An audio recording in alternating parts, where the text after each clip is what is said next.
Sean bienvenidos a un episodio más de Contrafariseando Podcast, el podcast antilegalista.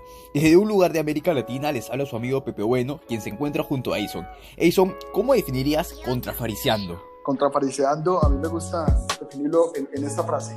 La iglesia de hoy, el cristianismo de hoy, se parece más a los fariseos que a Jesús. Y eso, necesitamos problematizarlo y necesitamos dialogar en torno a eso para ir volviendo como al evangelio. Aún nosotros mismos, yo creo que vamos a tener un podcast en el que nosotros mismos tendremos que problematizarnos, papear nuestros hormigueros para entendernos, quizás como fariseos también.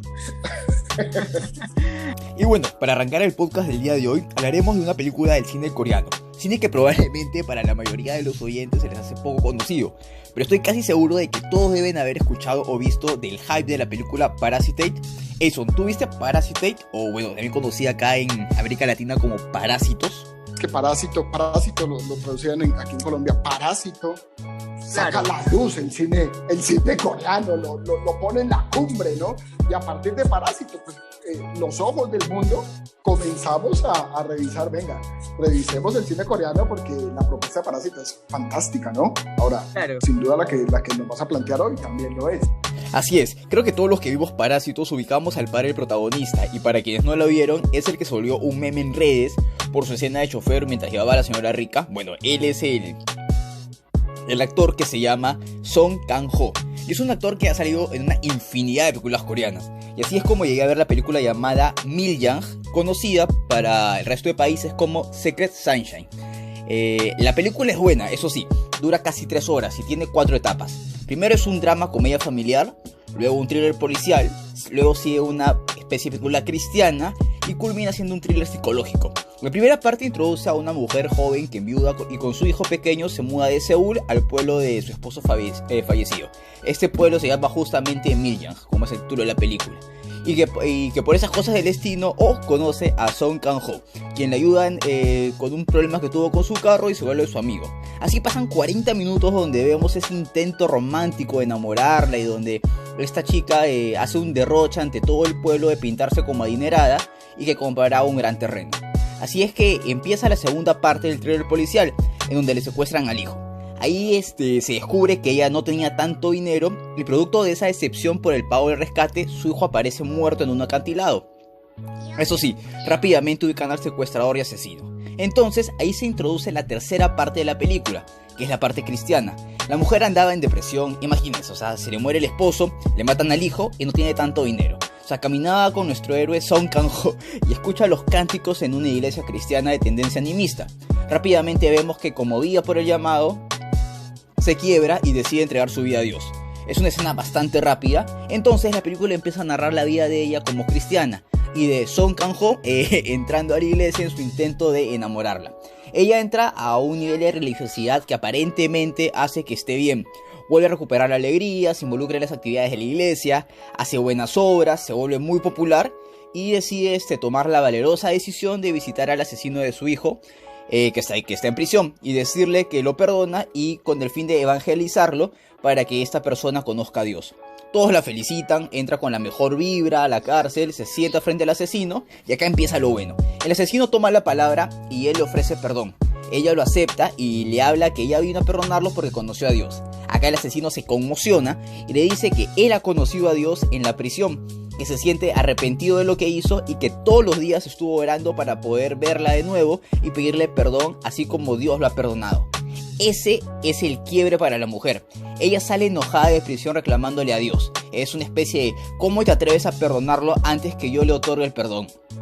Así que ahí inicia la etapa del thriller psicológico, en donde ella entra en un estado de locura. Empieza a sabotear las actividades de la iglesia, considera que es una gran mentira todo lo que se está predicando ahí, y para desenmascararla termina seduciendo y teniendo relaciones sexuales con su líder de grupo de la iglesia. Hombre que a la vez hay que mencionar que se encontraba casado, así como que ella demuestra una doble moral que imperaba en la iglesia, ¿no? En la figura de Dios. Al final es llevado a un centro psiquiátrico y nuestro héroe Song Kang-ho la recoge después de unos meses, siendo que él es el que verdaderamente se acercó a Dios en todo este proceso, ¿no?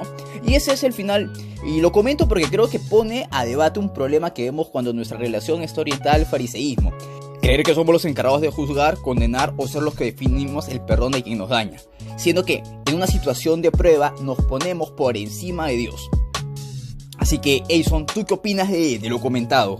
Ya, me parece interesante cómo has contado el relato de la película.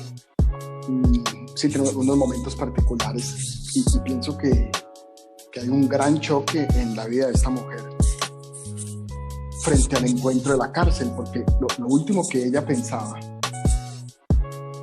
es que es una cosa muy linda, Pepe. Mira, Dios, en un podcast anterior, en algún momento dije, el reino de Dios y la iglesia no son la misma cosa, y el reino de Dios y el cristianismo no son la misma cosa. Y Dios, yo no puedo decir Dios es solo mío, ¿verdad? Porque Dios es Dios. Y los que creemos en Dios, creemos que Dios es inmenso. Y entonces hay luces de Dios, aún en aquellos que se definen como agnósticos, y aún en aquellos que se definen como ateos, hay luces de Dios, porque Dios está por encima de esas ideologías y de esas conceptualizaciones, ¿verdad? Y ella está entendiendo que Dios es suyo, y que al ser suyo, ella es la portadora de un Dios, y ella tiene como a Dios, quiero usar una metáfora, una vasija llena de Dios, y que ella puede darle un poquito de Dios a quien ella decide darle un poquito de Dios, y constituirse entonces en una postura mesiánica. Ella es una salvadora, y entonces su intención de ir a la cárcel realmente no es una intención de liberación, y mucho menos de amor. Es una intención de superioridad, es una intención permíteme usar una frase aquí que va a sonar medio rara, porque estamos hablando de una mujer y estamos hablando de un contexto pues que también es patriarcal, que es Corea, pero una actitud patriarcal, es una actitud hegemónica de dominación, en el sentido de yo estoy con Dios y yo soy la ofendida, y por ser la ofendida soy la digna, entonces soy la pulcra, porque yo no fui la que maté, usted fue el que mató. Yo soy la pulcra, yo soy la buena, yo soy la santa, y además soy la portadora de Dios. Entonces vengo a ofrecerte mi perdón, pero no es un ejercicio de amor, sino de dominación. ¿Te das cuenta? Es un ejercicio de poder. Ahora, cuando ella se encuentra con que Dios se encontró con este señor en la cárcel, y que no necesita del perdón de ella porque ya tiene paz, porque él en su arrepentimiento entiende que en su encuentro con Dios ha sido transformado y ha sido perdonado, pues el mundo de ella se trastoca totalmente. Y sin duda es así, porque cuando se trastoca el mundo del fariseo, cuando su fariseísmo no lo puede justificar, cuando tú vas a la palabra y piensas en la parábola del publicano y del fariseo, y piensas en las posturas de los fariseos, generalmente una de las disputas de ellos con Jesús era esa. No es que nosotros somos hijos de nuestro padre Abraham, es que nosotros, yo diezmo, yo ayuno, yo hago. Y lo que ellos hacían y quienes ellos eran, les hacía pensar que eso les daba, los ponía en la cumbre, en el podio, y los hacía superiores a los demás. Pero cuando eso se ve trastocado, cuando eso es confrontado y se ven acciones de Dios en otros escenarios, el piso debajo de ellos se les cae, porque ellos están justificándose en su propia justicia. Ese es uno de los grandes problemas con el fariseísmo, que tú te amparas en tu propia justicia y no los que creemos en el Señor, ¿verdad? En el Evangelio, pues hombre, y no en la justicia de Dios, no en la justicia de Jesús. Entonces ellos se amparan en su propia justicia, y al ampararse en su propia justicia, cuando ven que alguien que para ellos no es digno, de alguna manera se siente digno, ni siquiera por lo que hizo o no hizo, sino porque tuvo un encuentro transformador con la persona de Jesús, el Jesús histórico y el Jesús de la Biblia, pues el mundo se les cae. Y por supuesto que se les cae. Y mira que ese es el gran problema de la mujer. Pero ¿cómo así que tú lo perdonaste antes que yo? O sea, ella se comienza a entenderse aún como superior a Dios, porque este es el problema. Claro, a mí se me hace ese llamado de atención a la relación propia de un fariseísmo moderno, ¿no? En donde ante los demás se les ve muy bien, conocen muy bien teóricamente la Biblia, se involucran en una religiosidad que los hace considerar que pueden ser una especie de juzgador terrenal y otorgar la salvación a las demás personas, lo que termina siendo una soberbia espiritual que lleva un mensaje cargado de miedo y condenación para el que piensa distinto a ellos. Y eso suele pasar porque las posturas moralistas que muchas veces tenemos, fariseas que muchas veces tenemos, están generalmente en esa línea. En la línea de que si la persona no cree como creo, no hace como pienso, no dice como digo y no se comporta de acuerdo a los estándares de lo que yo presento y creo y estoy convencido desde mi fe que se tiene que comportar, pues entonces no.